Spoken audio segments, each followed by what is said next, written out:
Sudha Murty 1950 August 19వ సంవత్సరము శనివారం నాడు కర్ణాటక రాష్ట్రం హవేరి జిల్లా షిగ్గన్లో దేశస్థ బ్రాహ్మణ కుటుంబంలో జన్మించింది.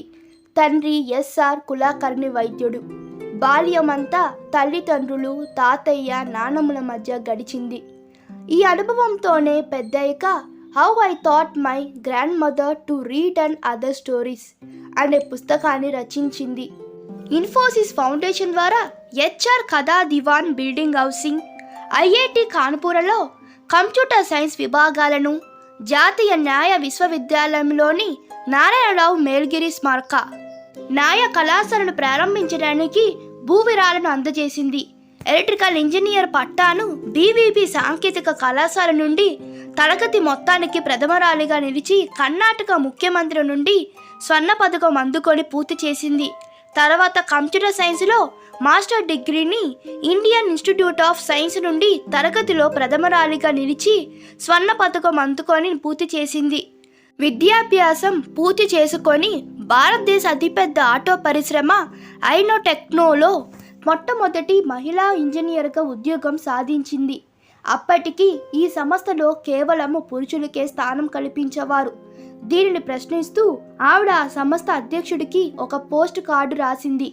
దీన్ని స్పందించిన ఆయన ఆవిడకు ప్రత్యేకంగా ముఖాముఖి నిర్వహించి అప్పటికప్పుడు నియామక ఉత్తర్వులు అందించాడు.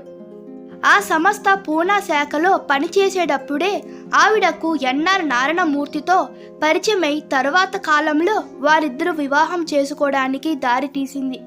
పద్మశ్రీ సుధామూర్తి ఒక భారతీయ సంఘ సేవకురాలు, రచయిత్రి. కంప్యూటర్ ఇంజనీర్గా జీవితాన్ని ప్రారంభించి ఇన్ఫోసిస్ ఫౌండేషన్, గెట్స్ ఫౌండేషన్ ప్రజా ఆరోగ్య విభాగాల్లో కీలక పాత్రను పోషిస్తున్నారు. ఈవిడ పలు అనాథాశ్రమాలను ప్రారంభించింది. అలాగే గ్రామీణ అభివృద్ధికి సహకరించింది.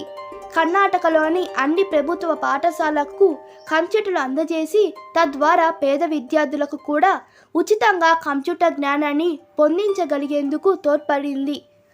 హార్వర్డ్ విశ్వవిద్యాలయంలో భారతీయ గ్రంథాలతో the Murty classical library of India ప్రారంభించింది.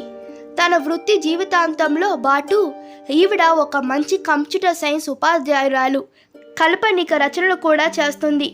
ఈమె రచించిన కన్నడ నవల్ డాలర్ సూసే ఆంగ్లంలో డాలర్ బహుగా అనువాదించబడినది. తరువాత ఇదే నవల్ 2001లో జీటీవీలో ధారావాహినిగా ప్రసారమైంది. 2004లో సామాజిక సేవకు గాను శ్రీ రాజలక్ష్మి పురస్కారం రాజలక్ష్మి ఫౌండేషన్ చెన్నై నుండి అందుకున్నారు. 2006లో భారత ప్రభుత్వం నుండి అత్యుత్తమ పద్మశ్రీ పురస్కారము, సామాజిక సేవ, దాతృత్వం, విద్యారంగంలో ఆమె సేవలకు గౌరవ డాక్టరేటు. మన దేశంలో న్యాయ విద్య ఉపకార వేతనాల అందవేతకు ప్రముఖ న్యాయవేత్త సంతోష్ షెట్కేతో కలిసి గౌరవ న్యాయ డాక్టరేట్ అందుకున్నారు. సాహిత్య సేవ, ఆమె రచనలకు ఆర్కే నారాయణ్ పురస్కారము. ఆమె 2011లో కన్నడ సాహిత్యంలో అత్యుత్తమ ప్రతిభ కనపరిచిన అట్టిముబ్బె అవార్డు గ్రహీత. 2023లో పద్మభూషణ్ అవార్డు, 2023లో గ్లోబల్ ఇండియా అవార్డు. దీనిని కెనడా ఇండియా ఫౌండేషన్ వారు ప్రదానం చేశారు. ఆమె భర్త నారాయణమూర్తికి ఇదే పురస్కారం 2014లో లభించింది. వారు ఈ అవార్డు తీసుకున్న మొదటి జంట. దీని విలువ $50,000. ఆమె ఈ మొత్తాన్ని ది ఫీల్డ్ ఇన్స్టిట్యూట్కు విరాళంగా ఇచ్చింది. ఈ వీడియో మీకు నచ్చినట్లయితే మీ అభిప్రాయాలు కామెంట్లో తెలపండి.